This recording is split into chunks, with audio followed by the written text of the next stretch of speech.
what's up, everybody? It's Friday. It's the Nerd Den. Look at Dusty. Oh, fantastic! We are a professional organization. By the way, that's a brilliant avatar, sir. Well played. We are a very professional organization here. We always start on time. I've just been busy texting Andrew. I don't know where he is. He just shows up late to everything. Hey, Andrew, what's up, man? Look, I'm just saying this. Next time, clock is ticking, man. No, we can't hear you. Check your mic. Check your mic. Unplug your mic and plug it back in. Everybody, let's tee off on Andrew, whose cord isn't working right now. Hold on. Wait. Does your headset have a mute button on the headset? Yeah, you're muted. It's definitely working because it was like popping. Yeah, we heard the pop. Hello. There he is. Yay! My headset was on mute. Todd, can you please tell me some more about how you're always on time? Welcome to the Nerd Den, everybody. How you doing? Happy Friday! Yay! Let's oh my God, what is going on?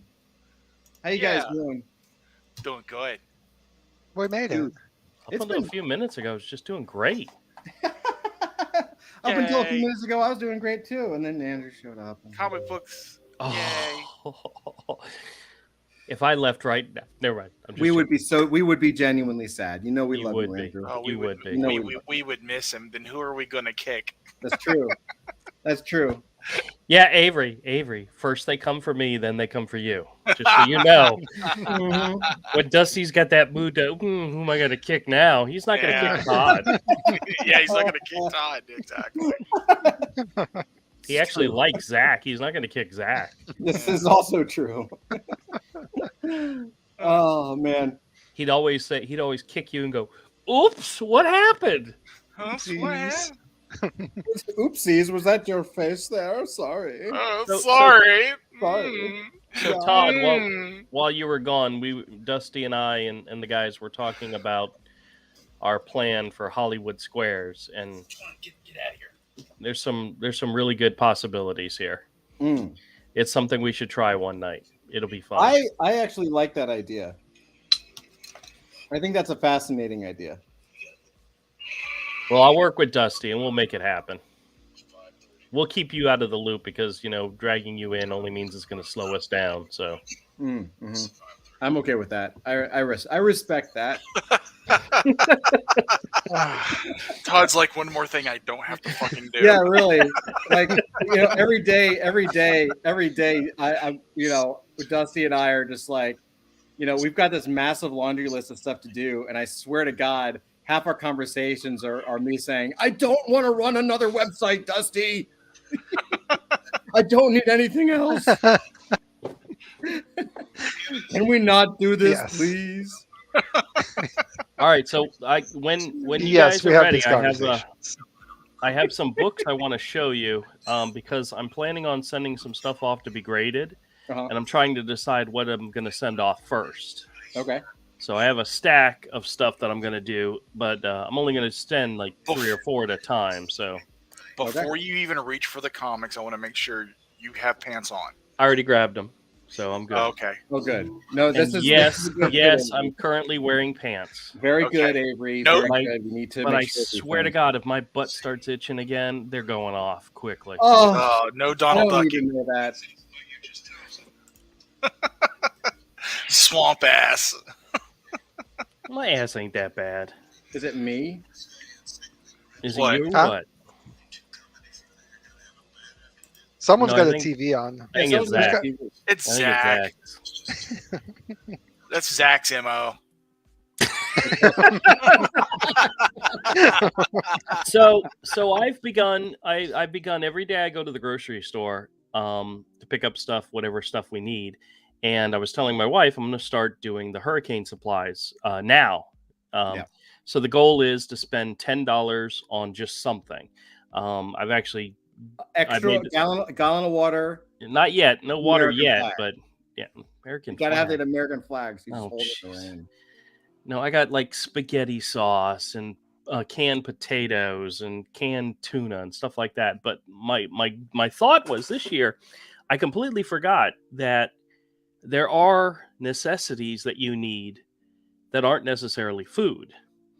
So I've been also stocking up on hygiene products, shampoos, conditioners, baby powder, toothpaste.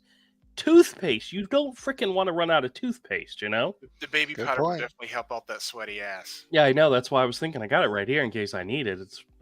I moved around my office a little bit. My desk used to be in front of a bookcase, which meant I could not access the bookcase. Well, I moved the bookcases over, so my desk is now against the wall. So now I can actually access the bookcases. And that means you can wipe your ass easier? What am I doing with my life? Toilet paper. That's the next thing I need to get. Toilet paper. I need to stock up on toilet paper. Thanks for reminding me, guys. Oh, God. I got like 4 or 5 things of deodorant, you know, ladies and mans, just in case my wife runs out, you know. Toothpaste, you know. Also, I hate to say it, guys, now's a good time if you're able to spend a little extra money buying some stuff that you normally always need. Prices are going up left and right to the point where it's ridiculous. Yep. This is true.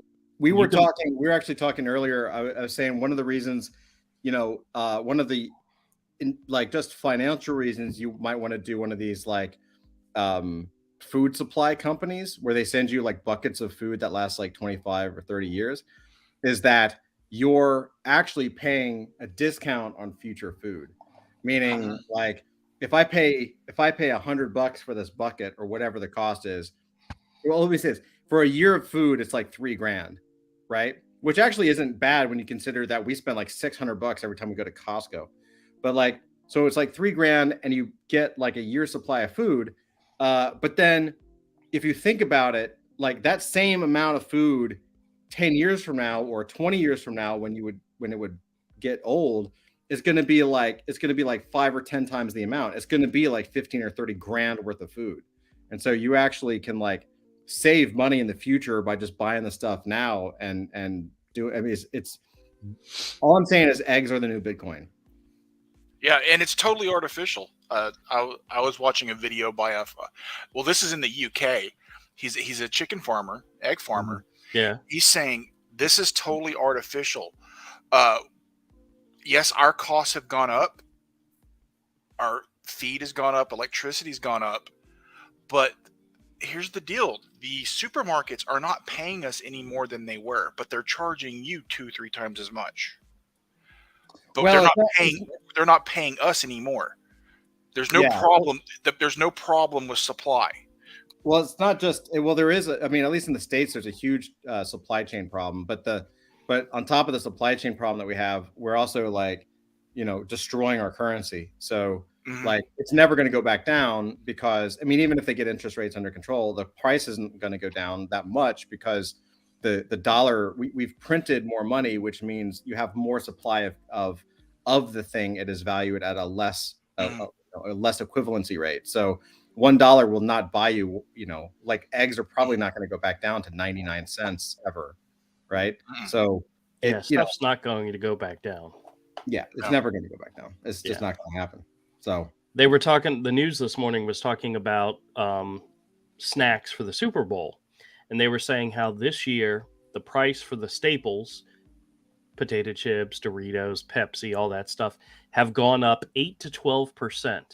The one staple item that has gone down is chicken wings. Chicken wings have gone down 22% from last year, which is crazy. Because if you think about it, eggs prices are skyrocketing, and a lot of people say it's because there's not enough eggs. Well, that's not the case. There's plenty of eggs. It's just you're not getting them, and they're raising the prices left and right. Yeah. So, and the farmers aren't having a problem making them. They don't know. I don't know. It's completely artificial. Yeah, well, yeah, it's strange stuff, man. It was really weird. Where a few weeks ago, my mother-in-law and my wife always like the hard-boiled eggs, and at Walmart they sell a bag of 6 for $2.54, which that's a lot for 6 eggs. but it saves you the trouble having to boil them yourself and peel them yourself. They're already peeled, and we just chop them up and put them on salads. I mean, it's really easy. A few weeks ago, it was cheaper to buy the hard-boiled eggs than it was to buy a dozen regular eggs, which is crazy. That's weird. But now the egg prices are now down. Like a 12 pack is like $3.50 something, but they were up to $7 at one point, which is crazy. They were up to almost 6 here. Yeah. I think 702 is the highest I saw it got, because we don't buy regular eggs that much anymore. We just buy the hard boiled and skip the middleman and just go with what we like. But yeah, it was crazy. That's crazy, man. All right. So you want to talk comics and actually look at some comics, or you want to talk about? Yeah, I'd love to. What's a comic book? By the way, can I just say well, you know what? I'll say this for later because I don't want to ruin anything. Go for it. Ads. All right. Nerds. So I got a stack, probably 25 books here. I'm probably going to send off 3 to 4, 2 to 3, for my first round. And one of the things I did is I went ahead and just did a quick look at current value. I looked at the 9.4, which is like a standard value, ungraded. So I have an idea of what each of these books could be worth. But I figured I'd show them up to you guys and see what you all think, and let you help me decide what you think I should get graded first. All right, first on this list is Next Wave #1. Oh, I have that. I used to have that book. This recently jumped up in price because they announced some project at Marvel with Next Wave. I'm not sure if it's a series, a cartoon series, a movie, or what, but there was rumblings, and all of a sudden the price of the issue went through the roof. What's it valued now? Well, that's the thing. I was going to say if you guys could guess what it's valued at. I'm going to say, through the roof. Through the roof for a $2.99 comic. I'm going to say $25. 50 cents. Avery. Closest without going over, Avery. Come on. Negative 50 cents. Avery, come on. Play the game. 35. 35. Wow. Yes. Damn, dude. I should dig and see if I still have that book. Yep. All right. You'd have to pay me $35 just to look at it. I will say, wait. Before you say that, Avery, I will say that book is Stuart Immonen, and it's actually he's doing more of a I don't want to say a cartoony style. It's his style, but less detailed. It's really good. I bought it because it was like, I love his looser style. There was one issue in particular in which he was doing like each character was getting a spotlight story, and he changed the art style for each character. Like cool. Captain Marvel was like a groovy 60 type thing. The Elisa Bloodstone one was done in a Mike Mignola style. Oh, really? He freaking pulls it off. Oh, yeah. Yeah, it was awesome. I mean, it was very short, but I mean, yeah, he can do multiple styles this style. Because he's got that old school. I mean, he mastered Adam Hughes as a first up to bat. So yeah, he did good. If right. You can do that, yeah.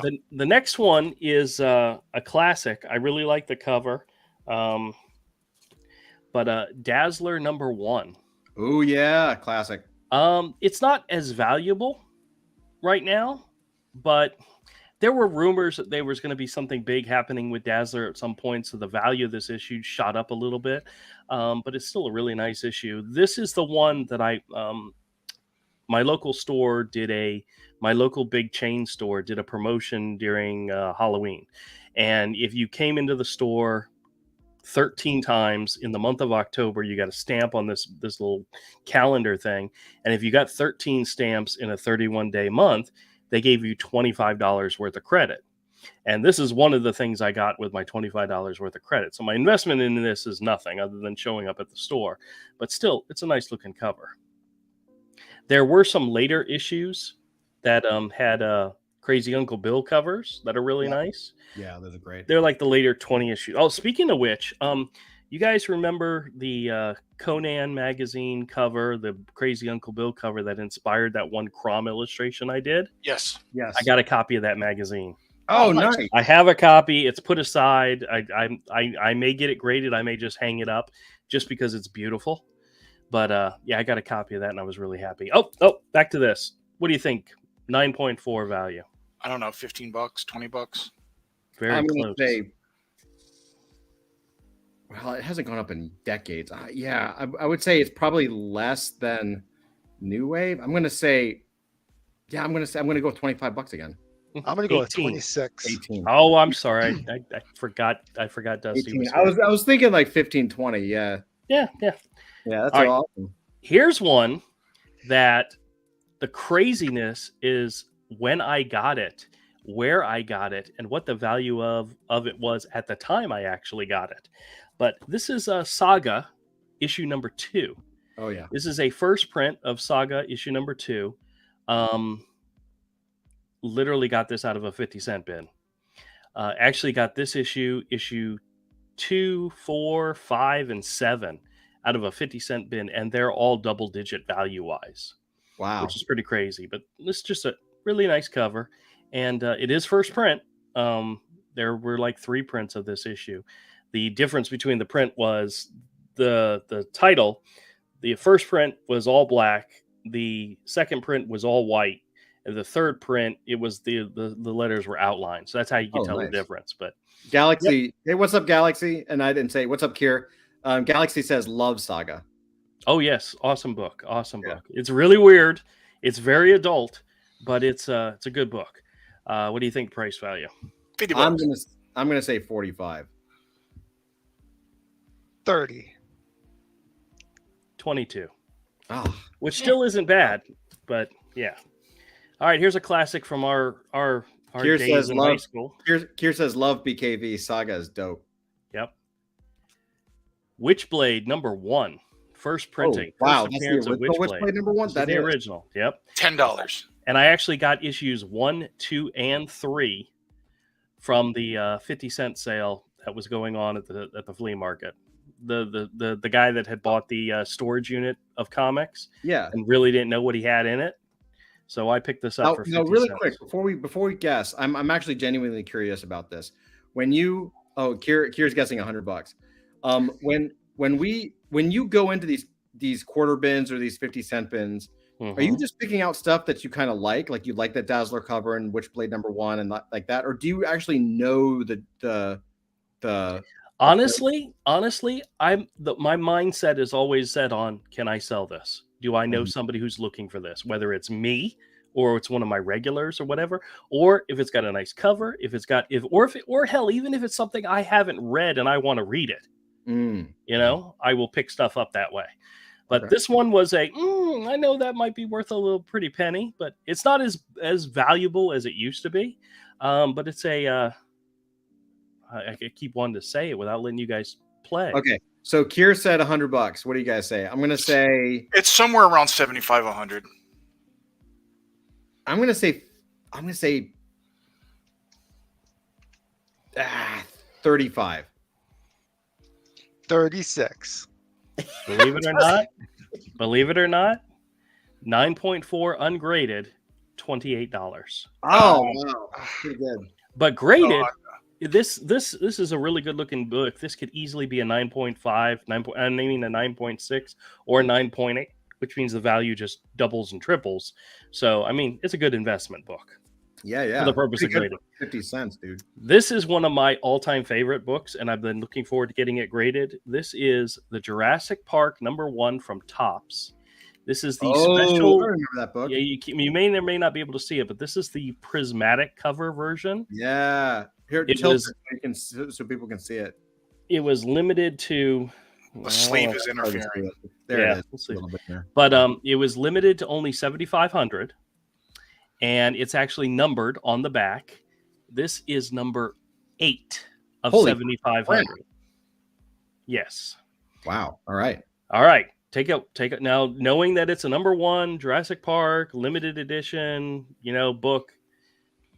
Go a little high on it when you're guessing the value. And this is just the 9.4 ungraded value. I'm going to say $75. Okay. $20. Avery's I so just said this was a good one. 76. Dusty, you're such a dick. 130. Yes. Really? Ungraded. 9.4, 130. So just imagine. And you guys, if I tell you whose collection I got this from, you'll know that this is probably a 9.8. I know. Easy. Well, I know because I know that I know what he packs his books in. So Yep. So easily a 9.8. This could be a $500 book, no problem. Wow. Are you now? You're graded. You're sending these off to get graded. Yep. Have you gotten any of the graded books back yet? Yeah. We shared them last time. I got them. Hey, Willie D, what's up, man? Happy Friday. What's up, Willie? All right.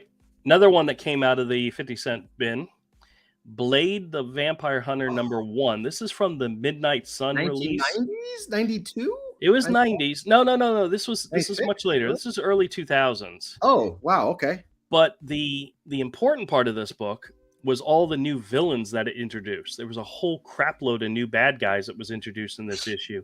And with the new movie coming out, there was a lot of speculation that those bad guys would be in the new movie. So take a wild guess. Well, the Blade movie is might be big. So I'm going to guess. And it's shiny. I'm going to guess at $50. Okay. Willie D. Kier Galaxy, feel free to jump in. What do you think it's worth? Dusty's going to say 51. $375,000. No, I don't know. Maybe $50. 75 right now. Wow. You didn't let me guess. And you were going to guess say 51 or 3,755 and plus one. Yeah. Now this is one which I will say that what this is teaching me is that as we release adult fantasy comics, every page of every single book is just going to introduce a new character. Every single page, no story. It's just going to be people jumping out of the shadows, introducing themselves, and that'll be the entire series. Every issue should be a first appearance of somebody. It really should. All right, next one up. This one I thought would be worth more. Here says 40 on whatever this is. Okay. I thought this would be worth more, but it's crazy that it's not. Okay, this is Savage Red Sonja #1 from Dynamite Entertainment. Mm-hmm. Avery bounced. We had to bring him back in. Yeah. Okay. And this is the Frank Cho variant. This is also the red foil title variant. Oh. It has a certificate of authenticity with it, and there was only 375 of these made. Oh, man. You think that would make this be very valuable. Which means it's not, because it's not. Yeah, I know. No, wait. Is it stamped? Is it stamped? Does it have like numbers on it, like 1 of 375 or anything? No. But it has a certificate of authenticity that actually says it's limited series of 375. I can't believe it's limited edition Frank Cho, and it's not going to be like $30. So I'm gonna believe it or not, it's less than that. Here said 40, so he might. But to be fair, he actually said it before the book was shown. Willie says 20. Kier thinks he actually has the book. And yeah, Willie, I agree that Blade cover was actually pretty cool. I'm gonna say this is. You kind of gave away the ghost, so I'm gonna say. Yeah, I did. Oh, it's worth more than that. 15. Avery. 15. Yeah. 15. Dusty. $6. Hey. 20. All right. Which is crazy. Hey, Willie D got it. You'd think just based on the simple fact that it's a gorgeous cover, it's limited edition, it's certified, it's crazy. So I don't know if the value of this one is way off, based on that facts. Well, it is Dynamite, yeah. Well, it'll probably pop the minute there's a Red Sonja movie, and there will be one. Now, these two came in a collection that I bought. I pulled them aside simply because I knew that they might possibly be worth something. The first one is Power Girl #1 with the Adam Hughes cover, which I guess this was the series that was drawn by Amanda Connor, and she did the main cover. This was the alternate cover for Power Girl #1, which Adam Hughes, gorgeous. I love that cover so much. Adam Hughes is so good. This is issue 2. I love Adam Hughes so much. Also, Adam Hughes variant cover. But what's crazy is some of those Catwoman covers have spiked in value. Oh yes, I don't understand why. Yeah, it's just a cover. But believe it or not, #2 is worth more than #1. But go ahead and make a guess. On both of them? Yeah. or individually. I mean, Oh, Kier said he was like 30 seconds behind. Kier said Connor and Palmiotti are my favorite team. Oh yeah, for sure. I totally get that. the boob window is strong in both of these covers. They're really, I mean, well, Adam Hughes is a genius. I'm gonna say 25 for number 1 and 35 for number 2. Well, you win. That's exactly what it is. Boom! See, if you nail it on the head with 2, I just give it to you. I'm going to say Yes. 25 and 35. Spectacular Spider-Man Oh, number look at that. 98. This is the first appearance of the Spider-Man villain, the Spot, who makes an appearance in the next animated Spider-Man movie. This recently jumped up in value simply because of that fact, but I mean, still, it's a great cover. But go ahead and take a guess. $75. Didn't Spot appear in Daredevil not too long ago? I think so. I don't remember. In What Daredevil, did it say? Yeah. in What the did they- comic? Yeah. Well, yeah, he's been around for a while. I mean, this is. I'm 70s. not sure the original age of it, but it's. Right. So Kier guessed. I think Kier guessed 40 and 30, but he's 30 84, seconds 84. behind or something. So that was the other book. So, hey, what's up, KG? Welcome. I'm gonna say we'll give chat a chance to. We'll give a delay because I know that some chat sometimes lags, but I'm gonna say 45. Jeez, Todd, are you cheating? Are you on the website? No, is it really? It's 45. It is. Yes. Such a random Spider-Man issue, even. So, I Yeah. mean, it's very cool. So, And to me, some prices are weird. We're like, this book goes for $46. It's like 46. Like it makes sense. Is it 45 or 50? No, Right, it's right. 46. Yeah. Right. here's one that actually is worth it. Okay. Teen Ooh. Titans, Tales of the New Teen Titans, Yeah. number Tree-fitting. 44. This is the first appearance of Dick Grayson as Nightwing. He dons Nightwing costume for the first time. Oh, okay. And it's also the origin story for Deathstroke. Oh shit. 150. I'm gonna say 65. $1. Well, that means Todd was closest. It's $100 book right now. Oh wow. Yeah. That So- makes total sense. Yeah. So graded in good Hey, condition. evening, Carrots. What's yeah, up? yeah. Kier said 80. 80. So Kier was actually winning. Kier Oh, won. yeah. Kier won. You know what? If somebody wanted it bad enough, you could squeeze them for 150.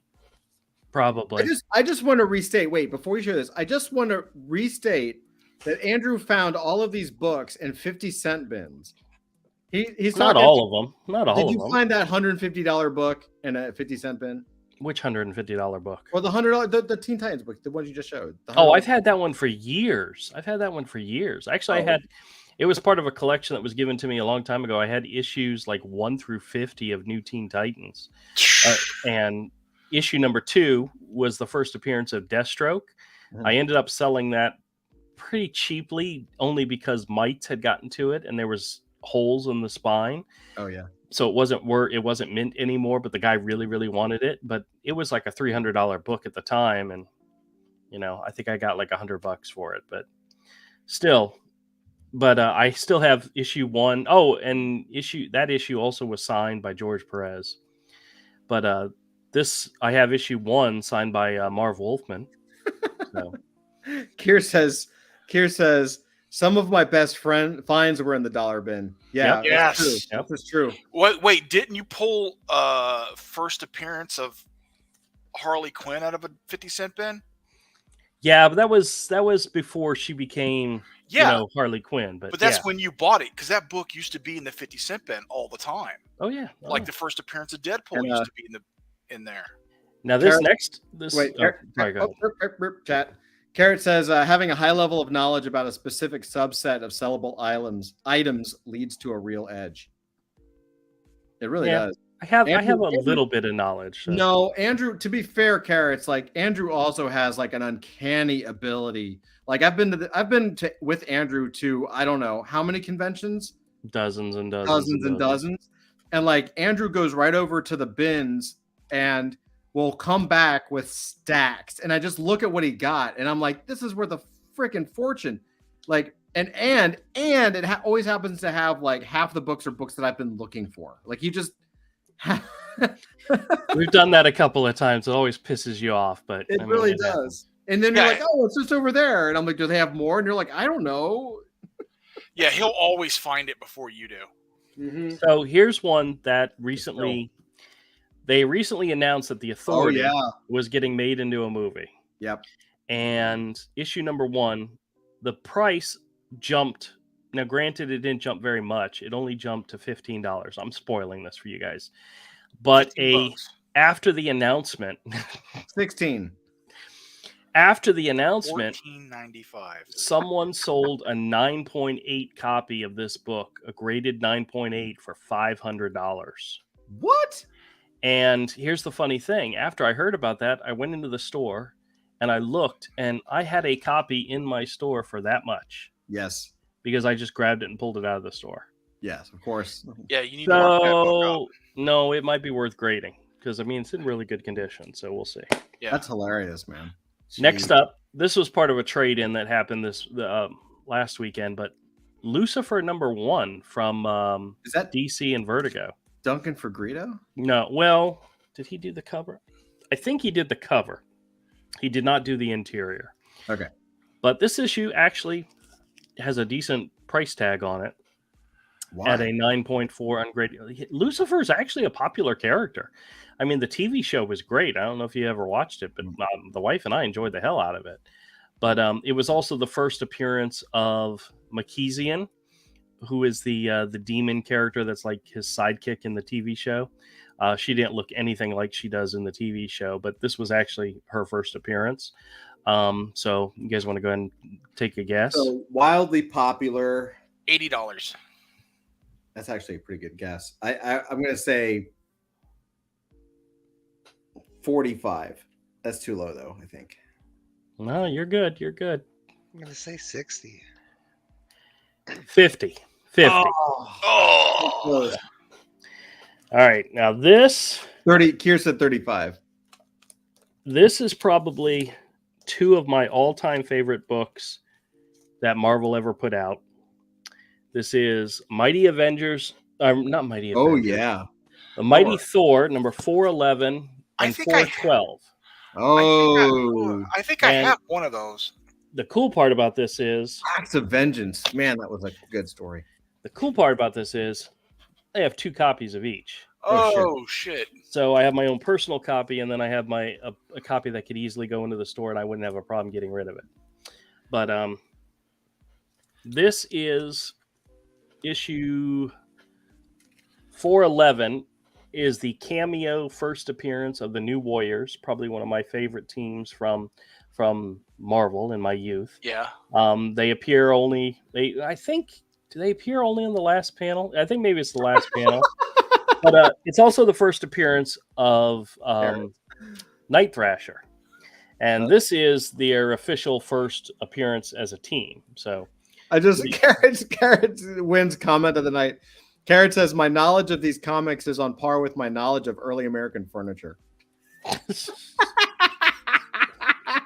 right.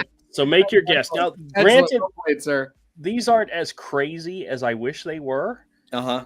But if the New Warriors ever get turned into anything beyond, comics, like if they get a TV show or a cartoon show or a movie or whatever, skyrocket. These values will go up just simply based on that fact. But okay, so what do you think their current value is? Carrot says $138.50. Like $15-$20. I'm gonna say 35 and 30. Oh, so close. Oh, damn it. Dusty, you really got to get in quicker because I hear their answers and I ignore you. Dusty's like AFK. All right, 411 is 40. Oh. And 412 is 30. Oh man, that was close. Wow, okay. those books have gone up because KG said 35. Yeah, they've gone up a little bit over the years, but not huge. Yeah, Now this is my answer probably would have been correct 5 years ago. Now this one is one I told you guys about before, so see if you guys remember. This is Star Wars Episode 1, The Phantom Menace, issue number 3. Okay. This is the first appearance of Darth Maul in the comic series, and this is the one that I got that I'm gonna get graded to give to my son for his birthday later this year. But I was shocked at what the value of this is. Now, this is the regular edition. This is the painted cover edition. There was a photo cover edition, which is worth like a third.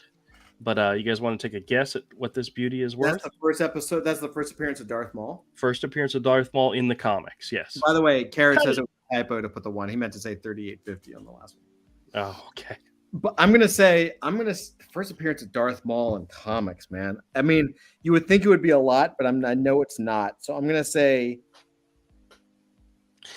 guys, don't listen to Todd. I'm gonna say 25. I'm gonna guess $100. $65.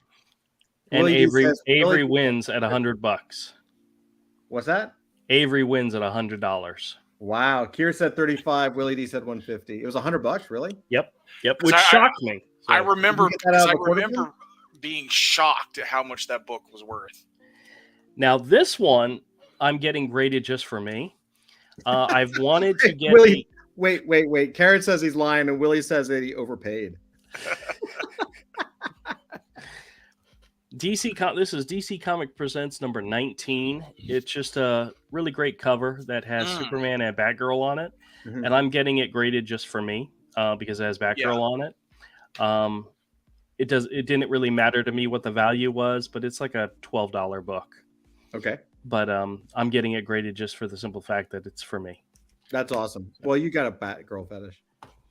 Here's a good one. Uncanny X-Men number 171. This is the issue in which Rogue, who had previously been a villain, actually joins the X-Men team. Oh, damn. Welcome to the X-Men, Rogue. Hope you survive the Oh, I experience. remember this. Yeah. Yeah, I never remember got that issue. And I'm fairly certain this is John Romita Jr. too, as well. So Yeah, man. Oh, and I love that.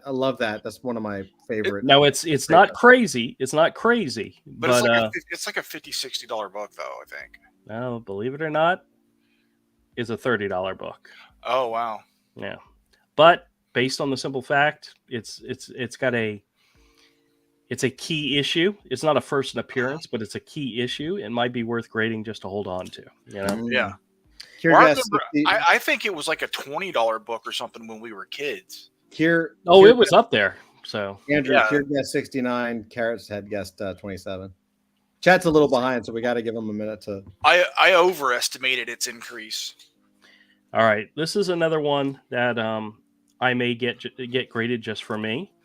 This is classic X-Men number 1 Oh boy, with the Art Adams cover. yeah, that's the best. That's one of the greatest covers of all time.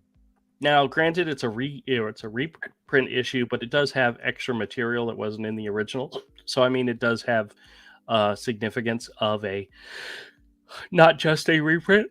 Oh, damn it! I should have muted myself. Oh well. Nice job. But Cool. this is one that if I get graded, it'll be just for me. But you guys want to take a guess at what the value is? Well, it's a reprint, so $15?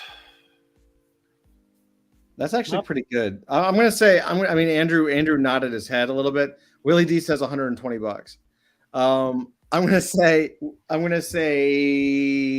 18. $1. 12. Yes. Oh, So here's not a bad. 25. That era for almost any X-Men related book, most of those issues are worth anywhere typically between $10 and $50. Like there's a lot of those books that are in that price range and some that go way beyond that. Now, this is another one that I kind of want to get graded just for me. But $3. I don't care how much it's valued at. I want to get it graded. But Long Shot number 1. Yeah. Art Adams' first work for Marvel. And one of the reasons why I've always wanted to draw comics was because of this. I don't know how to judge this because at one time that was a $20, $25 book. Right. Mhm. Yeah. Then it plummeted to like $4. and I Well, don't know it's- what it's at now. It's back up. It's back up. Back up? Yeah. So it might be back up to about 2025. 28. 18. More like 50. Wow. That's fantastic. It That's is. great. It is. And this is another one that came from that collection, the Yeah. guy, and I mean, you can tell already by the case that Dude, it was somebody who took really good care of it. So I remember in like the early 90s, that was a $25 book. Yeah. Late 90s, the value plummeted, and like Wizard and everybody was listening it for like $4. well, the crazy thing about the issue is that my friend only had issue number 1. He didn't have any of the other issues. So, I mean, he may have had the other issues at some point, but I know I have number 1. I have that series, and mine should be in pretty good shape. But Yeah. I bought them all when the series plummeted. So KG KG has says, a good question. yep. He says, just Um, curious, how much does it cost to get a book graded? You'll notice that all these are modern issues. The reason is the modern cost right now. If you were going to send one book away, it would cost you $24 plus shipping to get it graded. $20, $24, and the turnaround time for modern books is currently 20 days. So that's actually pretty damn good. You can do a $15 rush on it, which would knock it down to 10 days. So then you're talking $39. So and then there's also pressing services where they add 15 days for pressing at $15. So you could get a book graded or pressed, graded, and returned to you within as little as 20, 30, 25 days, but you're going to pay almost $55, $54. Andrew, what is describe pressing? Well, what they say is that if you have like small little nicks and blemishes on the cover, it's pretty much, you're literally ironing it out. They're literally going to iron it out. They do say that if it's a color change nick, like if you have a spine where it's a black spine and it's been nicked and you see the white coming through, that they're not going to they can't fix that. But if it's not a color change, they can flatten that out. And believe it or not, that'll add points to the grading. In some cases, it's worth it because what's so crazy about some of these modern books is because of the number of ones that are out there that have already been graded. The difference between a 9.8 and a 9.6 could be several $100s, which is crazy. Yeah, but that's the way it goes. People want, with the newer books, they want the highest the highest grade. So, I mean, that's just the way it goes. But I got one more book to show in this stack. This is Green Lantern number 25, part of the Sinestro Corps War. Core. That's what I said. You said corpse. I said Corps. The Sinestro Corps. And it is the first appearance of Red Lantern Arquillo. It's also the first appearance of some other corps. There's a lot of first appearances in this issue. So it's actually a decent book. It's also one I found at 50-cent pen. But, yeah. Oh, man. $25. I'm going to say 45. It's $50. $35. 38 was my other guess. What was it? $38.99. $38.99. Dusty? 35. $40. Oh, A $40 book. So that's not bad. Not bad at here's all. an 18 for the Green Lantern. 18? Yeah, no, it's a little bit better than that. So, all right, you can take me off of. Oh, thank God. So, Oh, thank you. so if you were gonna have graded 3 or 4, which ones would you guys choose? What? If I was going to say that one more time? If you were gonna have 3 or 4 graded, which ones would you choose Oh, first? of yours? Yeah. Long Shot, Teen Titans. Yep. And I mean, I know the Batgirl would be your last one because you're. And the Rogue joining the X-Men issue. Yeah, I agree. Jurassic Park is the one that's the Jurassic Park most would valuable. So let me be do that. up there, Okay, yeah, and that one purely for the fact of flipping it. Yeah. Anything over $100 needs to be graded immediately.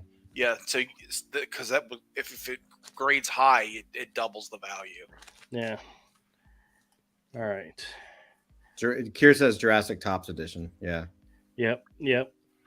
The others, I was thinking just because that's what I would enjoy to hang on the wall. Yeah, but I also got to remember, I'm the Jurassic Park. No matter how much I like it, would I be willing to sell it? Oh, Yeah. absolutely. Yes, for the No right price, I'd be willing to sell it. Yeah, so. no attachment whatsoever. Well, Yeah. there's kind of an attachment in the fact that I was when I was originally looking for a book to grade for Mike, I was looking at a dinosaur book. I was Sure. looking at Turok covers and some really good, yeah. not Valiant Turok. I'm talking Gold Key Turok. Yeah. When they had the Oh painted yeah, the covers, classic, you know? the classic Turok. Yeah, I was looking at those, and when the Star Wars one fell in my lap, I was like, okay, that's it. That's the one. But originally, my thought was to give him this one, and the kid ain't worth that much. Sorry, I love him. Just don't tell him I said that. But yeah, You know, We're clipping it and sending it to him. that Darth Maul book, man, you grade that's a $200 book. oh yeah. All right, Teen Titans. That's a good one. So Rageous, what's up, man? He says, made it. Always welcome, always on time. Because when you grade a $100 book, and if it gets a high grade, it shoots up the value. Yeah. Well, my thought was, what I might do is on the older books, like the newer stuff, like in this particular stack, the Jurassic Park, I don't need to have pressed. The Long Shot, I might have it pressed just for the hell of it. The Teen Titans definitely needs to be pressed, and the Peter Parker Spider-Man, and I'm only thinking of this one because of the movies coming up. I would probably have all of them pressed anyway, but my thought was to send 2 or 3 like every week going forward. So I appreciate you guys helping me pick the ones I would pick first. Yeah, that's pretty cool. But honestly, I'm going to do Long Shot, but that would not have been in my initial stack. You guys helped me pick that one, so That's the one I would personally like to have. Like, Long Shot number 1. That would be cool. Slabbed, hanging on the wall. First, Beta Ray Thor, Beta Ray Bill, as with the hammer breaking the logo. Yeah, that's a classic. That's an absolute. that I would like to have that.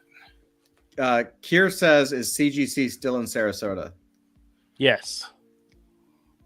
That's pretty cool. I was actually looking at stuff this week. I've been looking at comics, like the old 90. What is that? Oh, there's the Conan. Hold on. The Bill Sienkiewicz Conan. Yeah. Let me put that solo layout. Oh my god, dude, so badass. Isn't that gorgeous? Yeah, he doesn't even touch that style anymore. Like it is him, but it's not him. Like it's great. Yeah. And it's not necessarily a valuable book. I mean, it's in the one. It's what issue? No, but it's just such an iconic image. 102. Oh yeah. Well, it inspired me to create a character. So I mean,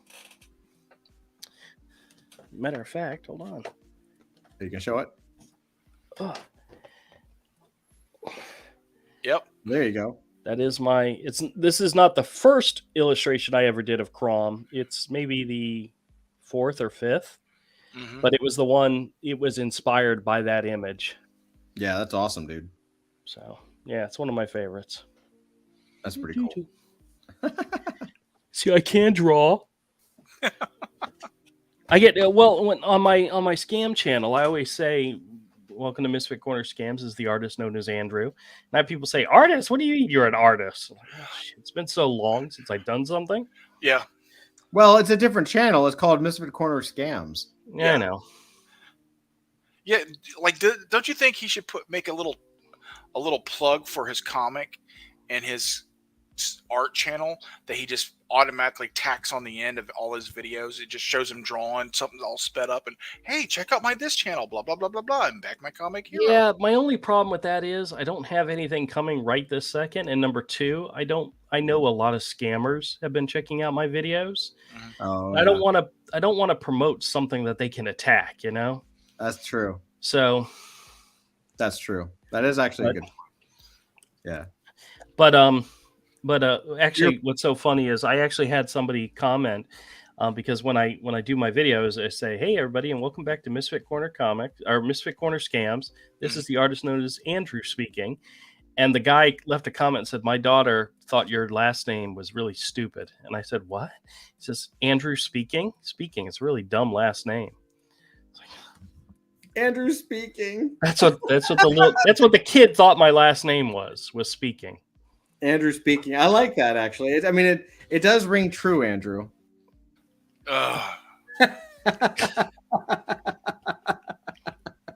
This is Andrew never shutting the fuck up. Yeah. You guys want to hear me talk for an hour straight? Turn into my live stream Saturday nights at 8:00 on Misfit. Oh, look at that! Oh! Do it. Nice. Sheesh. Yeah, I've actually been looking this week at paper stocks and like looking at old 90s like the actual like paperweights and stuff and for no reason.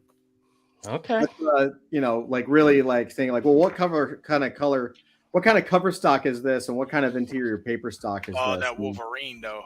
That Wolverine though, right? Like this book I can look at all day and never get bored of it. That Wolverine. Well, what the Wolverine do? Like, look at that, man. Mark Silvestri. Right? Never gets old, dude. Never gets awesome. old. I love it. I'm still like doing my best to look at like some of this older stuff and trying. I swear to God, I'm still gonna try to loosen up just a little bit. I was actually looking at this is actually really interesting. So this book, I mentioned this yesterday, I think on stream. Here, I'm gonna solo layout just to show the cover properly and get credit. So this is a book that I got from the author way back in the day called Panel Discussions, and it was I don't think it was self-published. It might have been self-published, but so it's not exactly an easy book to find. But what it is this is a interview book, right? Where it's interviewing like all these incredible artists, and it's pure like nerd. It's pure about the craft of like what they do. And so it's got Mike Carlin, Randy Stradley, Mike Wieringo, Mark Schultz, Dick Giordano, Mike Mignola, Brian Stelfreeze, Scott Hampton, David Mazzucchelli, Chris Moeller, Walter Simonson, George Pratt, John Van Fleet, Mark Chiarello, and Will Eisner. And what's crazy is I've been reading the Mike Mignola thing again because it's been so long, and it's really great. Like it's pure craft, and it's interesting because this is right after he did. It's like right in that time frame of doing Wolves of St. August and the Corpse short story. Right. Which is like in my opinion, his two best, right? The Corpse, everyone kind of believes is like his best story ever told, he ever did. And in my mind, the Wolves of St. August, which was like a werewolf story, was the best. Like to me, that was like that changed that story changed the way I think about comics. I was like, this is the best thing I've ever seen in my life. Just perfect. It's just a perfect graphic. And the werewolf was awesome. It was perfect. Yeah, it was wicked, scary but cool, and it was just badass. And it was interesting though because the way he's talking about it is like you forget because you don't have that anymore. We don't like most artists don't have it. First of all, the first thing that I realized is that I've been reflecting on why the 90s were so good in terms of comics, in terms of like how it lit us on fire. Because if you look at like some of the old books, like Image stuff, you're like, man, a lot of this shit was crap. And you forget that not only did you have the highlights with like the Image guys and what they were doing at Marvel and then at Image, but you also forget like that was the same period of like Monkey Man and O'Brien and Hellboy and Sin City and all of this stuff. Just like it's crazy. So I was looking at Frank Miller's Sin City Artist Edition, right? Because I have it. It's a massive. I mean, if I show it to you, it's on my desk. This is the box that it comes in. This is here. I'll hold it up if I can. It literally weighs like 40 pounds, but it's like I need that. I have a camera over here. I think I'm gonna like end up doing like a walkthrough of the book. Yes. on Yes, a please. future cast, just to show you what this is. So the artist edition is his original art. So it's a 1-to-1 of the original. This is the original page. It's like owning the original pages, right? It's massive, right? And I'm looking at this, and you can see like all the whiteout and all this kind of stuff. And what's cool about it, and I've had this book for a minute, and I'll be the first to admit, like, I buy it for the artwork. Let me just readjust it so it doesn't fall off my desk. I buy it for the artwork. I don't really buy it for any like interview with the artist, because I've kind of read pretty much all of them. But this one had an interview with Frank Miller, and this is a fairly recent book, and they're talking about craft. And anytime you talk about the craft, I'm gonna read it. And it was fascinating. And he said something the same that Mike Mignola said in panel discussions in his own way, which is like both artists do the same thing in how they approach layout and design, which makes sense when you see the style. But basically, they both like toil over the shots and how the composition is. He's, like Frank Miller says, yeah, it looks like it's quick. And Mignola said almost the identical same thing. It looks like they're done really quick, but they both spend ridiculous amounts of times on the composition. Like their pencils and underdrawing is super labor intensive, right? Like layer upon layer upon layer. I mean, back when they were doing this stuff, it's like photocopy machines and shrinking stuff down to different sizes and turning things and trying to compose the shot in the way that's going to have the most impact. And then for Frank Miller, he said once he spends so much time laboring on the actual panel layout and the page design and the storytelling and the pacing, that when he gets to inking, he wants to do it as fast as possible to keep some of the life in it, because he's like worked on the design side so hard that he actually wants to do the drawing really fast, to kind of bring back some of the life and keep some of that energy. And Mignola does kind of the same thing. Like he's actually tighter. Mignola's work is always tighter, but if you actually look at it, like he doesn't use rulers, and like he's using a quill pen, which is kind of impossible to control perfectly, right? It kind of has like a little jaggedy edge. And then even when he does his brush strokes, they're not like perfectly, they're not like perfect sharp edges. It's not like you're looking at, a brilliant, like a modern inker would have, where it's like everything, it looks like it just rolled out of Photoshop and it's like a perfect like plate image. You know what I mean? And I found that fascinating. I'm really fascinated by that, because Mignola's style, especially in the mid 90s, was so much tighter and so much more perfect, quote unquote, than Frank Miller's. But if you look at Frank Miller's stuff at the original size, man, it is crazy detailed. Like it is not simple stuff. I wish I could show it. I just don't have the camera set up for it. Yeah. But it's nuts, man. Mm-hmm. It's absolutely nuts. Yeah, that first Sin City had a lot more detail than what you think it does. It really does. I wonder if I could. You know what? I wonder if I could show it. Especially like some of the scenes with like the tile and stuff. Yeah, let me do this. You know what I'm going to do? You guys talk for just a second. I'm going to turn my camera off. I'm gonna move some stuff around and see if my camera will even show up on StreamYard. If StreamYard will allow me to share it. So yeah, you might have to dip in and dip out. I might have to dip in and dip out. So let me try. It might be fun. Let's try it. I'll be right back. Yeah, just take over.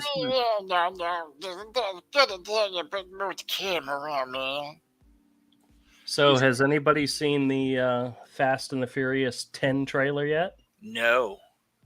I'm trying really hard not to see it, because it was released today, and I haven't seen a lot of those movies. I'm going to go see it. There wasn't a scene in which a car jumps off of a cliff and swings around by a rope, but I've seen the first one of those movies, and that was enough. all the ones afterwards are ridiculous and nothing but pure fun. I didn't even care for the first one that much. Yeah, well, it was Point Break with cars. Yeah. So I honestly, I just stopped caring after a while. I kind of got burned out on that particular franchise. Although I was interested in one thing. I'm surprised that the upcoming D&D movie didn't have Vin Diesel involved, considering that he's such a hardcore gamer. At least he was. I don't know if he still is, but. Dusty, are you able to share my screen? I am. I don't know if you guys have seen this, but this is the first poster for the Flash Miller? movie. Yes. Oh, yeah. I can't And- believe they didn't get rid of him. Believe it or not, there's a trailer coming out during the Super Bowl. I can't believe he's not in prison. So Yeah, this- exactly. Like, how do you kidnap a minor? Like, threaten people with guns? This is a pretty freaking cool poster. Yeah, it is a really cool poster, but Not really. you know, the funny thing is that people like a lot of people in the media are like kind of wondering. Wait a minute, they basically got rid of Batgirl. Well, basically because it sucked, but basically as a tax break. But this guy is, and I hate to use this word, but it kind of applies to him, is problematic. But it's still coming out. Although I guess if you like dump like and the really scary thing is that it's not even relevant because like after this and after the next Shazam movie, they're basically rebooting the DCMU. So Yeah.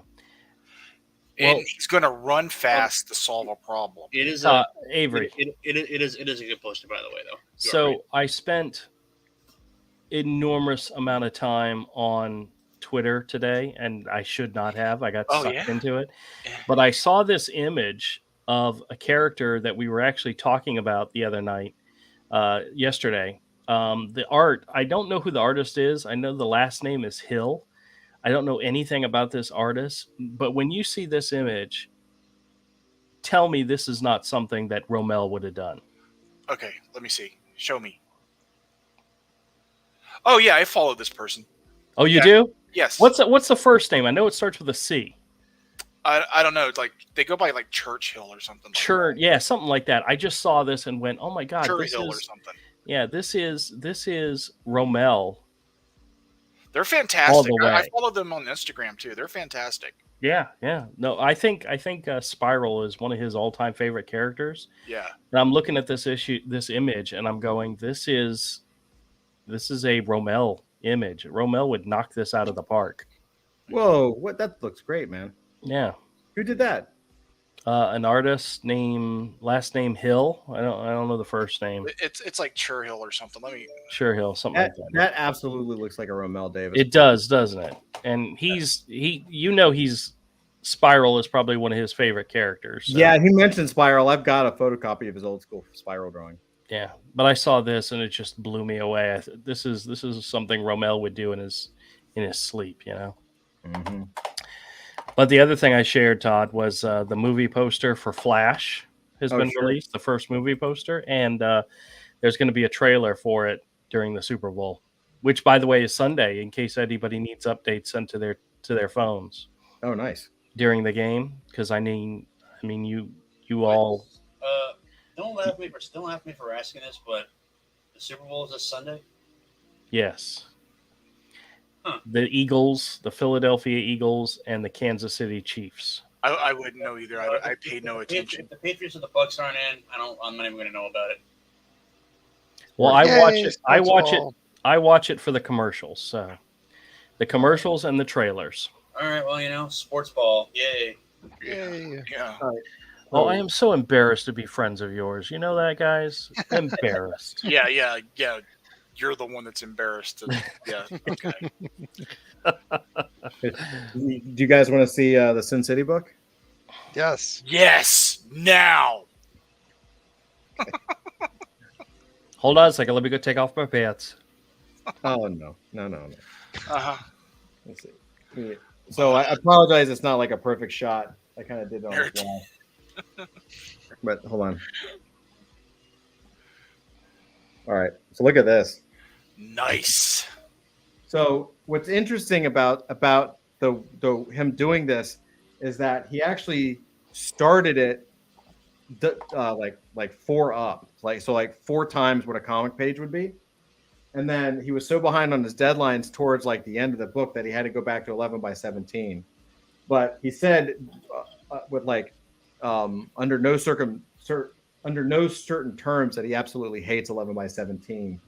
Look how gorgeous that is. Like, I don't know if you can see like the level of detail in there, right? Oh, and what he does is he mixes his ink is he mixes Higgins with Pelican. Huh. So he likes Pelican because it's a smooth finish, and Higgins for the dark, the depth of the blacks. And like, so if you've never seen this before, if you don't know what we're looking at, basically what's so cool with these artist editions is that they actually take the original work and they scan the original work and they don't clean it. They don't brighten it up. They don't adjust anything. It is they don't adjust it. So this is literally like if you were holding the original page and you had this next to it, it's the exact same thing. It's the same. It's 100%. It's like you had the original art, right? Oh, yeah. Karth, no, Sin City isn't superheroes. It's tough guys in trench coats, hookers with a heart of gold. It's like Mickey Spillane. Yeah, it's seedy crime noir. Yeah, it's Mickey Spillane, seedy. Yeah, exactly. It's old school film noir. Yeah, Marv is a superhero, but it's really in the vein of like it's like superheroes by way of black and white noir films from the 50s. Sin City was like the only comic book my dad ever read, and I know this because I found this in his book collection, and this is a guy with this was like a 70-plus-year-old man before he passed away. That's awesome. But that's the thing is he loved Mickey Spillane. He loved those old hard boiled stories. So he had like a whole shelf of like DVDs of old 1950s detective shows, which were and so on and so forth. I want to call out just the massive balls on this guy. So first, the other crazy thing is that like he was 35 when he did Sin City. Just putting it out there. Mm-hmm. 35. I always imagine Frank Miller is like always 70 years old, but So, but the huge balls on him to one like work with shadow in this way, which was totally groundbreaking, but also like look at the shot. Like he eliminated everything else except the bed. You know what I mean? Like he's making you focus on what the character is focusing on, but there's a lot of education that goes into this. Like that is not a simple decision to be like, yeah, I just want that one shape. Like everything else is black. You know what I mean? Mm-hmm. Because it's a heart-shaped bed, you know they're in a seedy motel. That's right. Yeah, you know exactly what's going on, even though you can't see the rest of it. He didn't draw any of it, but you know. And this just right. These are probably my two favorite pages in the entire book. I don't know why, but like the amount of detail that he gets, and he's just like going at it. Like if you look at it, I know on camera, I don't know if you can totally tell, but it's really fastly drawn. It's not this is not a perfectly drawn figure or anything. But it just works, man. It's everything you need to know and nothing you don't. Yeah, like look at that, like that detail, like right in that body, dude. I love that. Mm-hmm. And he eliminates everything you don't need, and you can kind of see, like if you know anything about Hellboy, which was they were friends and contemporaries. Like you've got like kind of the same attitude towards light. Yeah. And like that's the same thing. Look at this decision. Like there's like, let me see if I can zoom out just a little bit here. Apologies for the but like there's nothing here. It's a complete blank space. He wants your eye goes from here to here to there, and it's just like perfectly paced. You know what I mean? There's no floor, there's no other panel. He's pacing the story out. It's so deliberate, but it just works perfectly. And of course, the hand lettering like adds to everything. Carrot says, so are graphic novels and comic books considered on the same level in the comic book community? Great question. Andrew, you want to take that? No. Avery, what do you think? I'm not going to speak for the comic book community. They're They're two totally different things that are exactly alike. yeah. You know? Graphic novels is when it's intended to be originally read as one big book, and trade paperbacks and collect single issues. They're both sequential storytelling. They're both basically the same thing. Like Sin City was not first published as a graphic novel. It was first published as short stories in Dark Horse Comics Presents, then collected in a graphic novel. And actually, you would call that a trade. Right. A trade is usually a collection of single issues that make up a book. A graphic novel technically is like the only like that's how it was meant to be read first. Yeah, like this is a technically like an actual. I mean, they really are the same damn thing nowadays. Yeah. This is a graphic novel. It's called Blankets. This never exists. There is no comic book. Yeah, there is no single. It is a literal novel that was drawn graphically, right? There is no comic book version of this.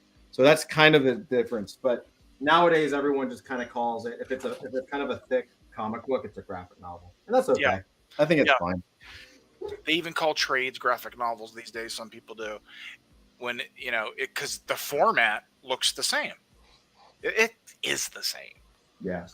Dude, can you like 2 panels, man? This I know. I love it. By 24 or something, and it's 2 panels. So trade is a trade like a serialized set of books. Yeah, exactly. That's pretty much it. Carrots. Yeah. So I have a question. Let's say you have a trade, which is a collection of comic books. Do you find that the pacing in the story is different than if it was a graphic novel meant to be read as one block? 100%. The pacing is different. Yeah, 100%. You do have to pace them differently. It's like watching a TV series every week, once a week, 1 episode per week, and then watching it on Netflix where you see it all at one time. You see the entire season at one time. Yeah, the way that I would put it is like, so for something like Bone, which this is the complete Bone collection, right? I mean, if you've never read Bone, you should. It's freaking great. But and this is the black and white.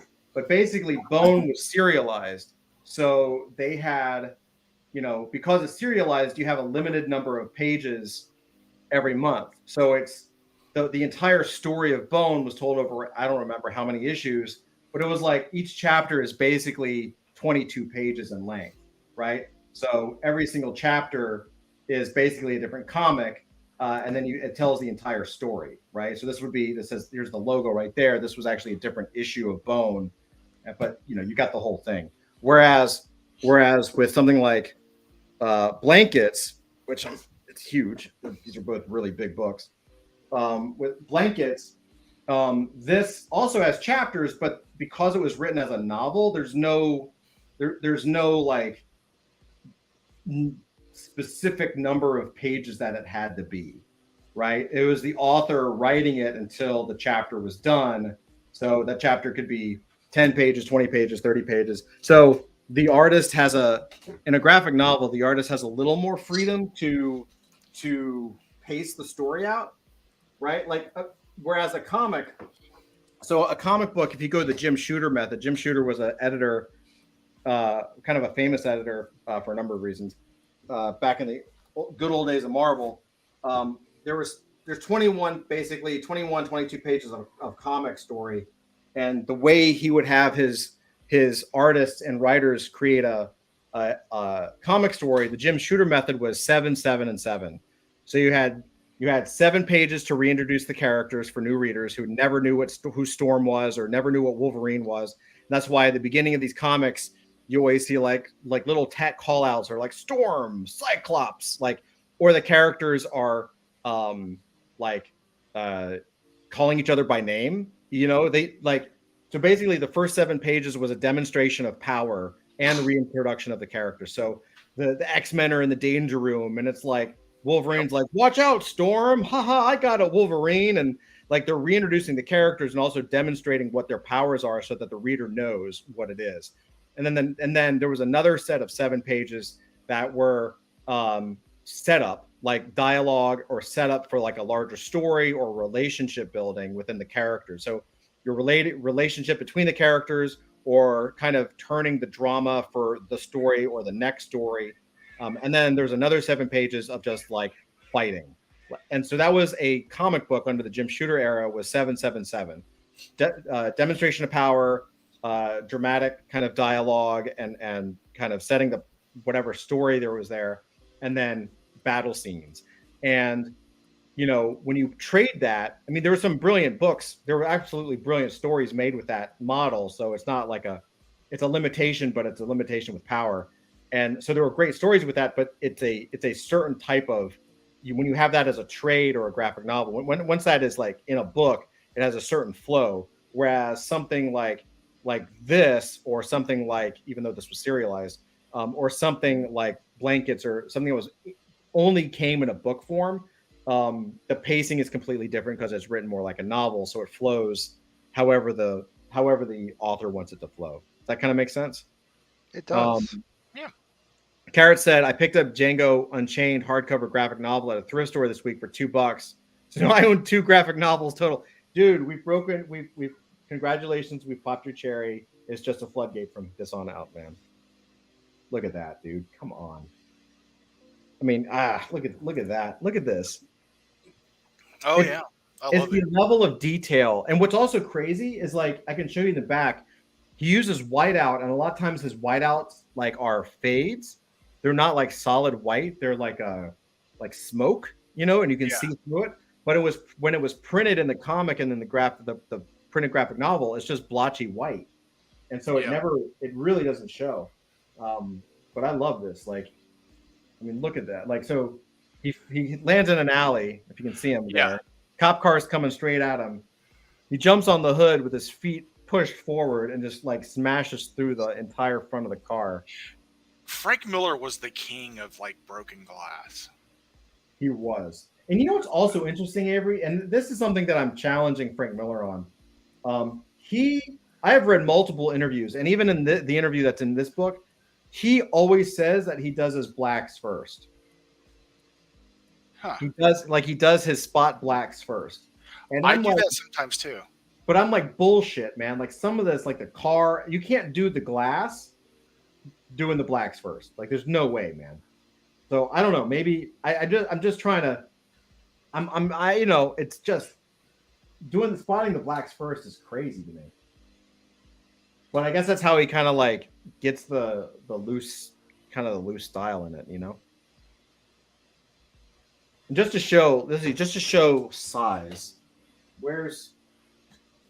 Here's spots the biggest parts of the blacks first. Yeah, so just to show how big this is, because I can't even fit it on a camera. Like this is the actual published book.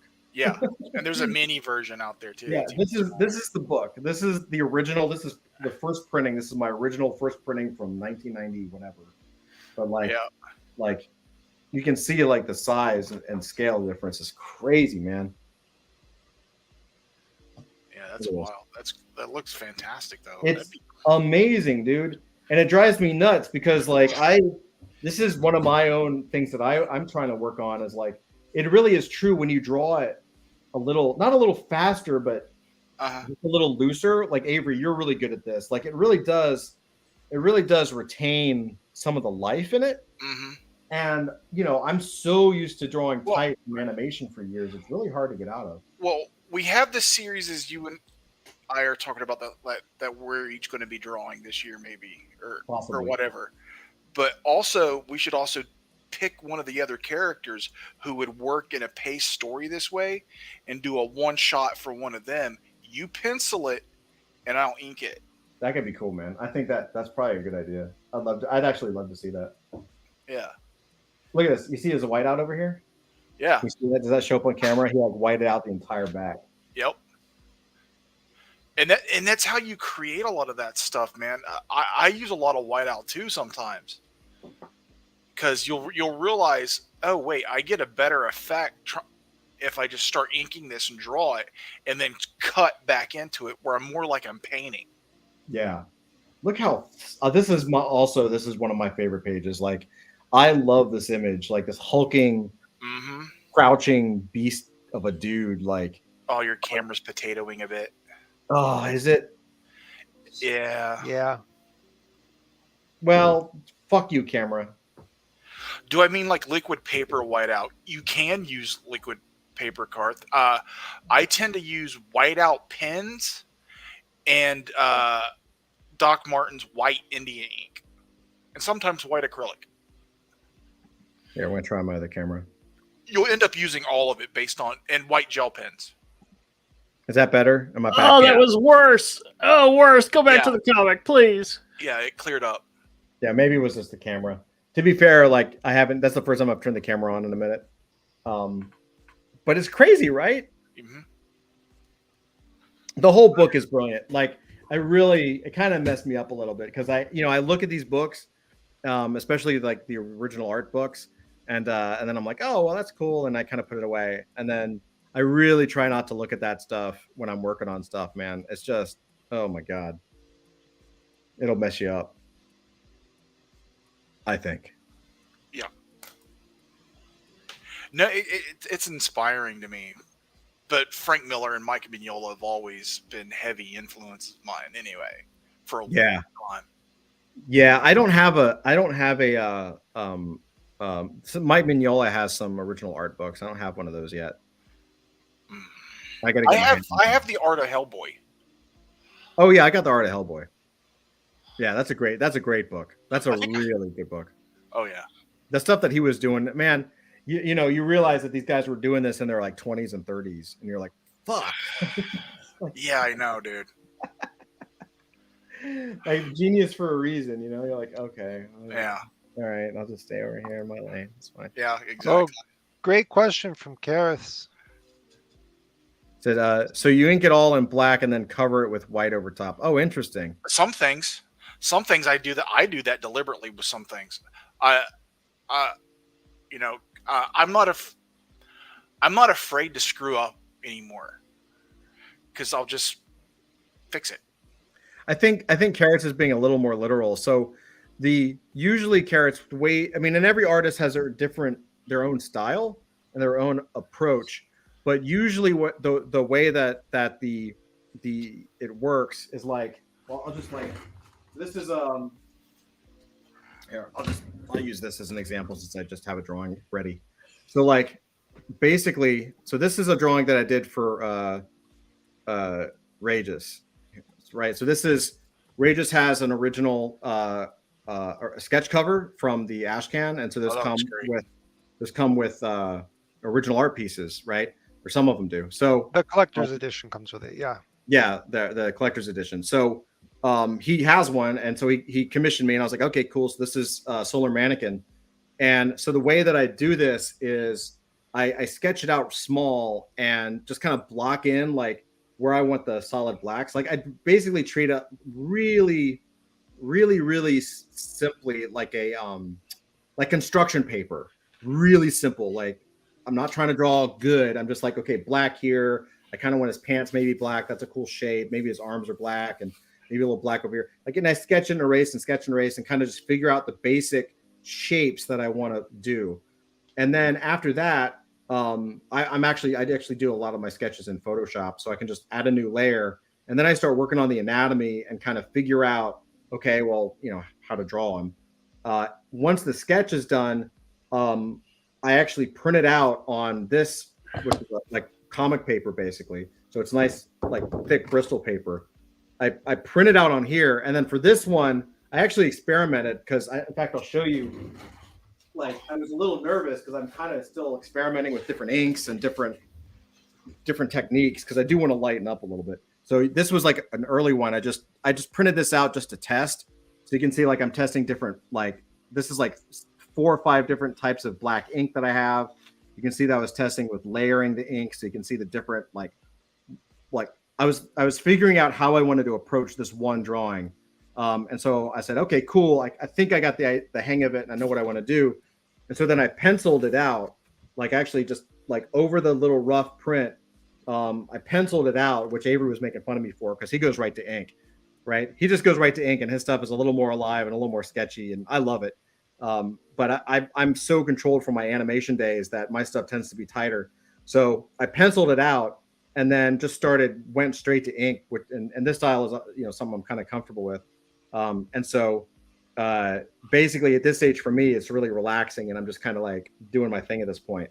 And so the blacks it's not that you're necessarily like covering it with black and then whiting it out, although there are techniques that you can use to do that. Like I could have done that with like this little area here, that would have been cool, or over here. It's just however you decide to do it. But it's certainly a technique. And then whiteout a lot of times obviously is used for like fixing errors and stuff like that. Yeah. So. Like you see how you have areas where you have like the hatching in that? Yeah. Yeah. So I would cut back in to the hard lines of the black on his arms in some places with like a gel pen, and do that same type of hatching in white with a gel pen. Yeah. So it fades it a little bit. Yeah. Now that's actually a really cool technique. Yeah. So Ray just says, hey, big solar boy. He's a big boy. Yeah, I know. I gotta scan it and give it to Flint so we can get it on your cover, and then I work on the other one, and then I'm gonna be shipping them to you. So yeah. Does that make sense, Carrots? Very cool. He says, thanks, guys. Of course. Yeah, absolutely. It's one of those things, man. It's such a cool medium. Like, I think it's a bastard child of a medium, but it's a brilliant medium. It's completely freeing and frustrating. It's the most difficult thing you could ever do. And also it can be the easiest because there's no limitation except what you put on yourself. Like you can do a comic right now and just draw it in stick figures. Like anything can be a comic book. There's no rules. But it's how hard you challenge yourself in the storytelling side and what you choose to do. Yeah, there are some rules, but there's also certain rules for breaking the rules. Yeah. Yeah, for real.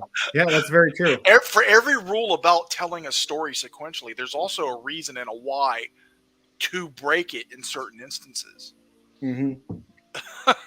Yeah, and it gets real nerdy, right? Like it's every level is like it's kind of like a nerd's wet dream, because it's like to go into it and just decide to like, I'm going to do comics. Like you're telling the world that you're going to master perspective, master anatomy, master posing, master storytelling, master composition, and then probably nowadays master printing and production as well, and distribution. Like you're like, I'm just going to do everything in life. Like you're like a glutton for punishment. Yeah, it's insane. It's insane. The level of knowledge you have to have. I mean, again, anyone can do it. It's one of those weird things. It's kind of like, you know what it is? It's very similar to games in a way, because if you said, well, it's like game design. Anybody can make a game, right? Right now, you could create a variant on tic-tac-toe and have a game, right? It's not that hard to make a game, but it's damn hard to make a damn good game, right? Mm-hmm. And that's kind of where this stuff comes in. And the problem that, without going too deep into like stuff, like one of the problems with that I think everyone here, or at least like Andrew and Avery have, is that a lot of the craft is now gone because these guys are older, they're starting to pass away, or to be quite honest, everyone that's like super skilled just like left for greener pastures. They mastered comics and now they're getting paid like, way more money in film and game design, right? Yeah. Carrot says, I have a teenager that wants to game it up for a bit, so I need to go. Hey, no worries. Been enjoying being a part of the streams again now that things have calmed down a bit. Need to harass Zach with writing questions later. Anytime, man. Absolutely. Yep. Zach, you down for being harassed with writing questions? He said be right back. He said be right back. Yeah. That's right. He did. He just said that, actually. I see that. Yep. Yeah. Please bother me. Yeah. No problem. Awesome, Carrots. Thanks, man, for stopping by. Yeah, man. I've been looking at all this stuff, and it really blows my mind. You know what else has, I've been looking at for the last few weeks. I don't want to get I don't want to get somber, but bye, Carrots. Yeah, see you next Friday, bud. Later. Not without to get too somber. So Jason Pearson passed away recently. Yeah. Right. Which weirdly hit me hard. So Jason Pearson did a book series. I mean, he's best known for Body Bags. I'm going to hold up some of his books right now. And the Savage Dragon, Blood and Guts. Yeah. So here's his Body Bags books. The covers were done by Michael Golden, but phenomenal books right here. And then he did, Blood and Guts, which I literally always have these books near me. Because I just I've stared at them for years. But here's the thing, two things that I've been thinking about Jason Pearson. One, his passing weirdly hit me hard, and I don't know why, because you really looked up to him, man. Yeah, dude. You know what's weird is I met him several times. I had him come up when I had Gaijin come over to my college when I was in Atlanta. I had him teach with Brian Stelfreeze. So I got to meet him then. He would never, I don't think he would have remembered who the hell I was. I mean, it was 20, 30 years ago. Yeah. But I didn't know him. You know what I mean? Yeah. Surprisingly, the first thing is I was surprised, when I found out that he passed, he's only in his 50s. I was like, holy crap, totally shocked, completely dumbfounded. Yeah, early 50s. Just holy smokes. 52. So that's the first thing. 52? Yep. Yeah. Nuts, man. And he wasn't he was a well-built, fit dude, So that was the first thing that shocked me. The other thing that shocked me is that I've been looking at his stuff, not even not even because of his passing, just because I literally always have it within grabbing distance. I mean, I've got the Body Bags graphic novel, literally within grabbing distance, always, right? So or trade, I guess. But the other thing I noticed is Jason Pearson's work does not get old. Yeah, those books Body Bags and Savage Dragon. It doesn't look aged. It doesn't age. It doesn't. Here, I'll show, just because I know, again, for Dusty. But let's see. I'll show. No, his graphic compositions and how dynamic things were so good. It doesn't look aged. It doesn't look purely from a certain time period. It's just good as hell. Honestly, I think the only thing that aged here is the coloring. Yeah. That's not the greatest coloring in the world, but yeah. Let me see if I can find. I got to be careful here, but look at that, dude. Isn't that crazy? Yeah, it's just crazy. It's really good. It just doesn't age. This is 19. This is 1990. What? 19. Let's see. 97 was the trade, so it was probably 96. Yeah, and that still looks as good as any other modern artist. Isn't that crazy? The character designs are still modern. Yeah. He worked his ass off on this. I remember seeing his when I was at Gaijin, I remember seeing these things. And he would work on his small layouts. Basically thumbnail sheets, and he would draw the whole page. And those pages were basically the final fucking pages. They were small, and he was they were perfect. He slaved over Body Bags, that first limited series, man. I think it damaged him. I think he worked too hard on it. But it also doesn't age. He just aced it. You know what I mean? Yep. Todd, I'm back. What was the question you wanted to ask, or was it for Oh no, it's all right. Carrots was leaving, and he said he needs to harass Zach with writing questions later in a funny way. So, but yeah. Anyway, just crazy stuff, man. I don't know. Jason Pearson, freaking awesome. Nope. Hey, can I ask you you 90s comic fans guys a question? Yeah, of course. Go for it. Do you know why Joseph Manduera never finished Battle Chasers? Joe. Joe, Video games. Video games. Yeah, way more money in video games.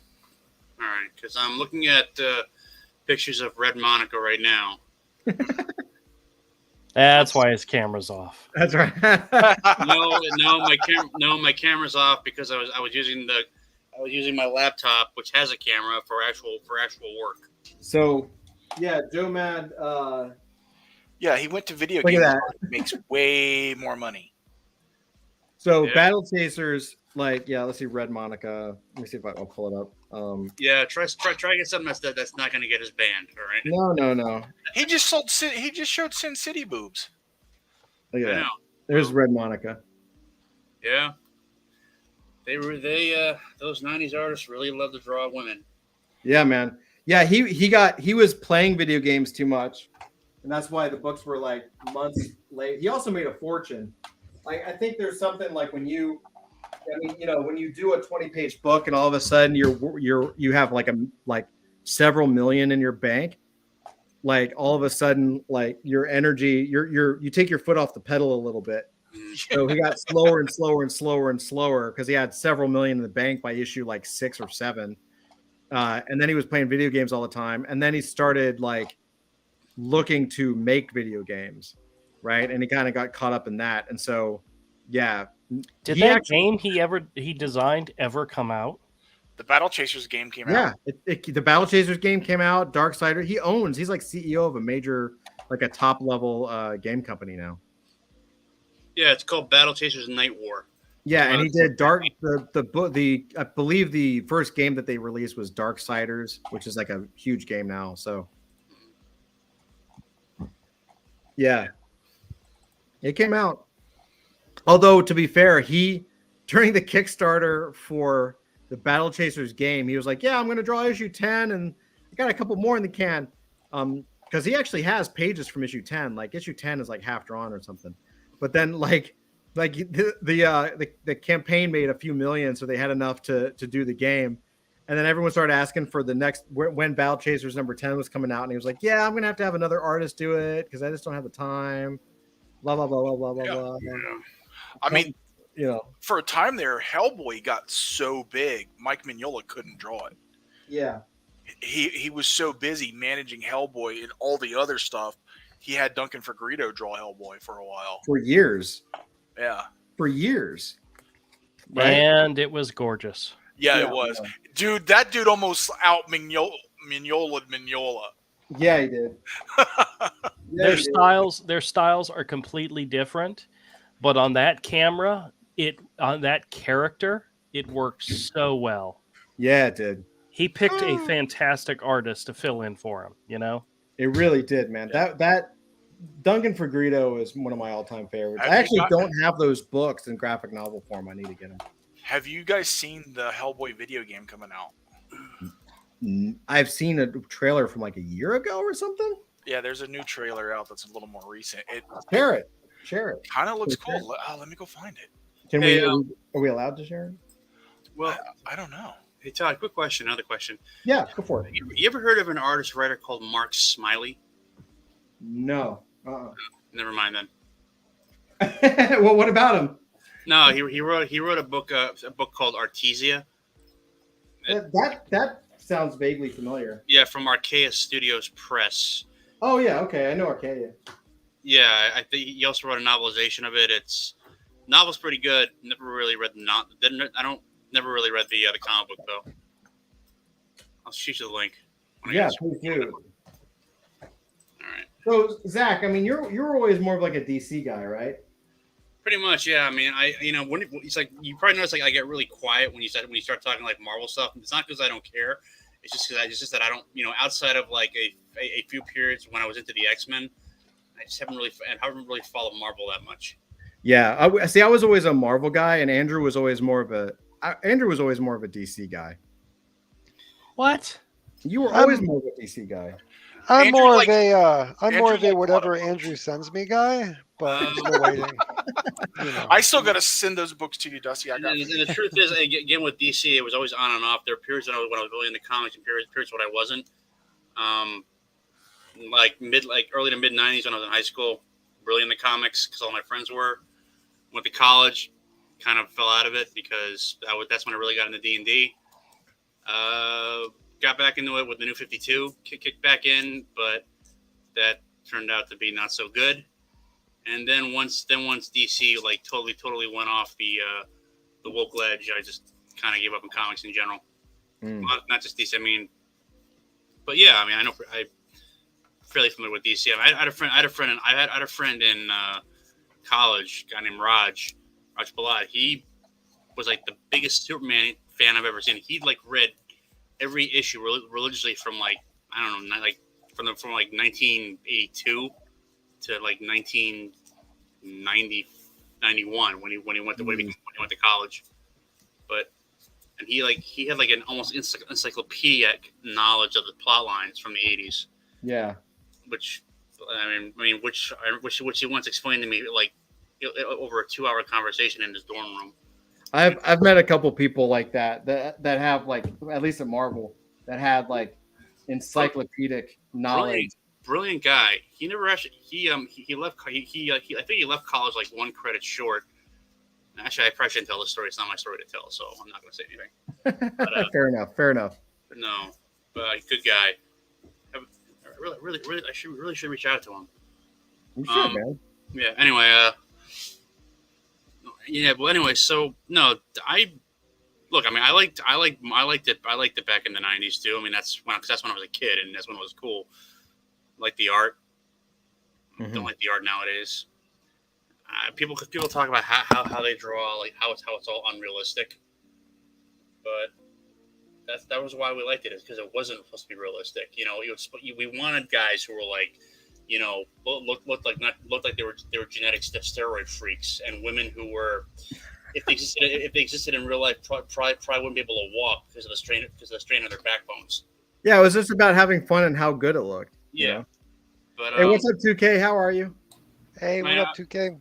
I mean, I remember reading the Death of Superman. That was surprisingly anticlimactic, as I recall.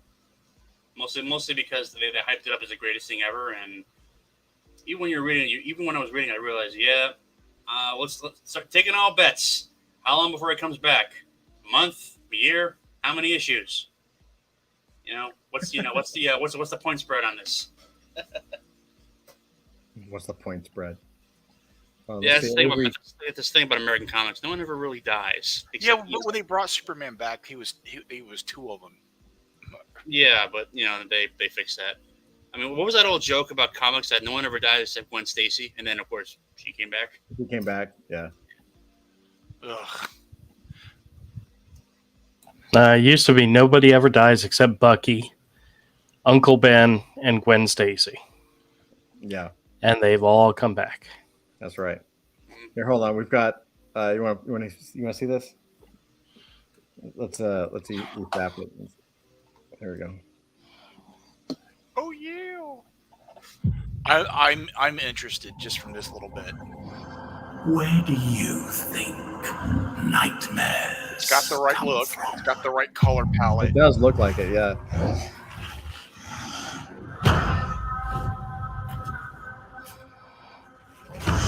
When your people. That's what's got me. It's you get those little nicks he draws. Yeah. Campfire and stared out into the dark. Oh, it's nice. Yeah, see, look at that Mike Mignola skull. To stab. Oh, that's cool. Oh, look at those colors. What Yeah. are you? Me? I'm mad.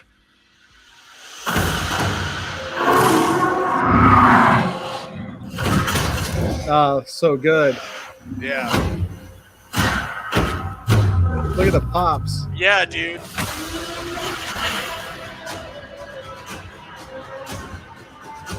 Oh, look at the light, the way the light changes. Like it changes like his artwork, dude. That's pretty dope. See, I want to play it. I hope it's good. I hope it's good. I hope they can play it on a Mac. No. Can I see? So hey, so the Hellboy movies. I saw the ones with Ron Perlman. I haven't seen the ones with the guy from Stranger Things. Yeah. Was it? Yeah. Was the new one any good, or was it like don't waste your time? Don't waste your time. It had parts that were good. It had parts that were aren't worth it. It had parts that were Hellboy story accurate. What did they get wrong? Everything Hellboy. else. Hellboy. Everything else. Hellboy and the supporting cast. All of them were wrong. What was wrong with them? They sucked. Did you see the movie? Hell no. I couldn't make it through it. I tried a couple times to watch it. I fell asleep both times. It was not good. It just was not. It felt less like Hellboy than even the Ron Perlman ones. But the Ron Perlmans had his love of kitty cats. It had the whole teen angst kind of thing in the first one. It's like that's not Hellboy. Hellboy's very much like a grumpy old blue collar dude who's like sick of your shit. Fair enough. KG says, Macs aren't gaming machines. Get a PC. Jeez.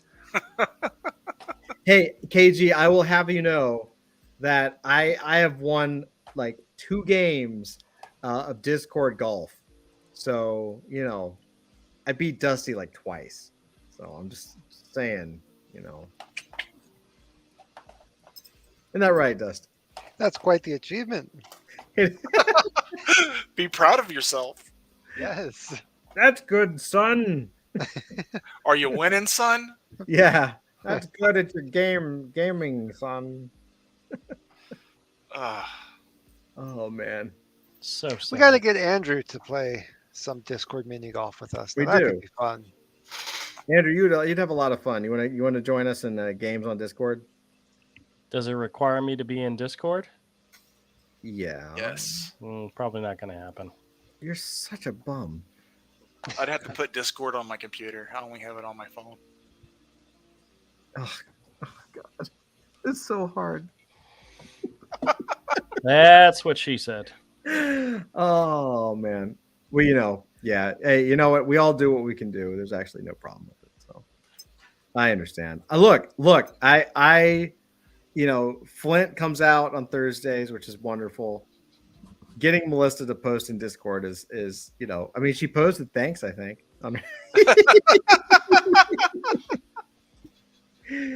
It's all right. It's okay. She's busy cracking on contract stuff. So, as long as she keeps doing stuff, I'm good. Oh man. So writing code. Yeah. Andrew, anything else happening in comic land this week? In another attempt to get money, Image Comics and DC Comics are re-releasing the Batman Spawn issue, but this time as an unplugged issue where they took out the color and the lettering. And they're going to reprint it again. That might be worth buying. That might be worth buying. Comic size. It's not large size. Okay. I'll take it. It's just comic size. The unwrapped it. $6.99 for Spawn Batman Unplugged. Now is it a standalone, right? There's not going to be more issues. For as far as I know, it's a standalone issue. I might splurge $7 on it just to get McFarlane and Capullo's black and whites. Yeah. I'll wait till I find them in dollar bins and then I'll sell them to you for $6.99. Yes, that's true. KG says Drew might grow up one day and join the big boys in Web3. Oh, that's true. I will second that, KG. I will second that 100%. We got to get him. We got to get him a wallet, and we got to get him. We'll get him there. What you do, it's literally like signing up for an email. Just create the account and send them the numbers the account and the password. I onboarded somebody in their 70s last week because she wanted to go to a conference, a creative conference, and they were selling a lifetime access to the conference as an NFT. And she was like, "That's a great deal. I want to buy it, but I don't know anything about NFTs." And so I onboarded her into Web3, and she got it. She actually got it. And so, it was actually rather fun because I haven't done this in a while. Yeah. And so like going through and doing the KYC and like scanning your license and all that kind of crap. She's like, "What the hell is this?" And trying to like transfer. What was it? She tried to buy it from, I don't know, one of her banks wouldn't let her like pay for it. She had to figure out which bank to use. But it's changed because I haven't done this in a while, obviously. But there's like now when you onboard into MetaMask, at least on the phone, the mobile version, it has a whole, like, you can pay with Apple Pay now. You can pay with like, there's like several ways you can get money now into your MetaMask account, which is pretty cool. Like, that's really cool. So yeah, man, we'll get Andrew onboarded. It'll just take like a rare Batgirl drawing that he likes, and then he'll onboard himself pretty quick. I'd like to talk him into publishing Hero. I know, we've tried. Look at him. He's not even. What does that look, Andrew?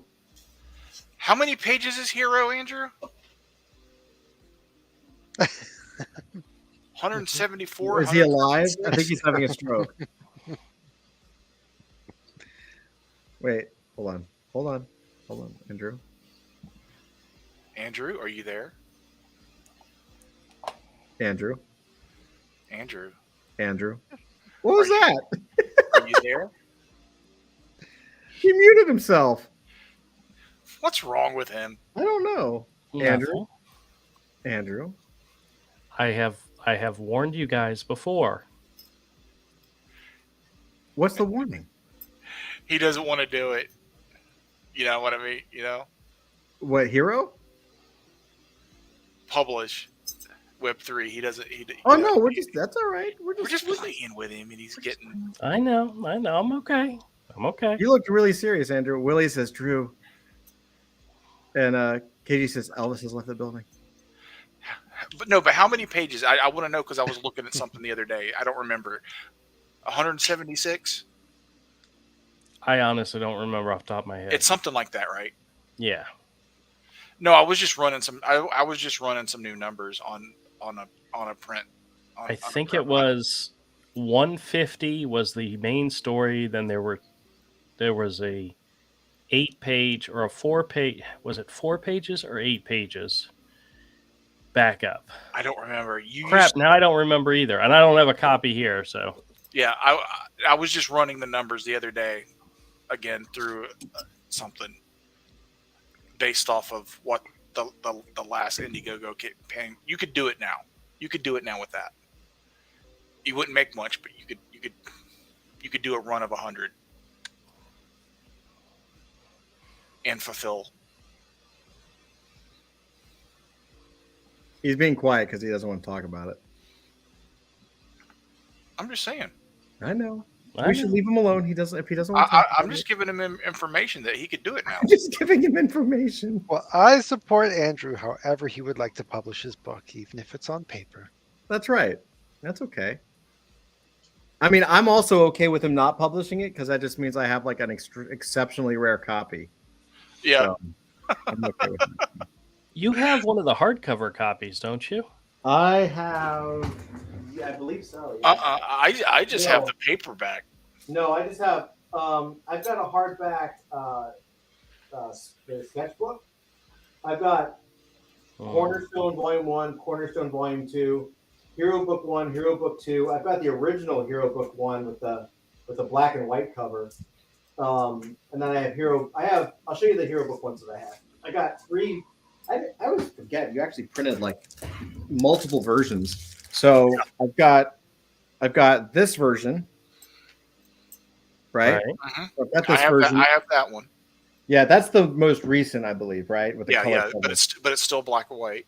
Right. And then I've got this version. Yeah, I don't have that one. I think that was a promo I don't think that's a finished version. Yeah, I think this is the early. You were like working your way through it, and you just wanted to. That's the version you printed up to send out to publishers. I think. Yeah, I think maybe. I remember this was like an early version, and then this one's a bigger version, and it was like I don't remember. That was for Dragon Con. Dragon Con, yeah. There were only 20 of those. Oh yeah, it even says 19 of 20 right there. Yeah. Yeah. So that's the version I have. I don't have Dragon Con 2017. So I don't have yeah, that was the full size 8.5 by 11 printing of it. Oh, okay. So those are the actual that was what I originally tended the size to be, was 8.5 by 11. Oh, interesting. I didn't know that. Yeah. Yeah. You did a hardbound of Hero? Yeah. But I think there's only like 2 or 3 copies out there. Oh, okay. Yeah, I don't have that. My former editor has copies. I've got a bunch of the ash cans. Uh-huh. I think I've got a pretty good Andrew collection. Yeah, plus his sketchbooks, which he's done. I don't know how many he's done. He's done like 4 or 5. Dozens. Yeah, I don't think I have all of them, but I've got most of them, I think. You have a pretty deep discography, man. Yep, one of these days. Well, you still already you have a deep discography. That's cool. You're giving me time to catch up. It's fine. Anyway, well, this has been awesome, guys. Love it. Lovely Friday. Always love chilling. You know, if we don't at least upset somebody on the panel, it's really not a Friday night. So sad. So sad. But anyway, yeah, man, it's been a great week, and lots of really good stuff next week coming up. You know, we're developing an RPG. We're working on some other things. We're planning some stuff for potentially planning some stuff for NFT NYC. We'll see.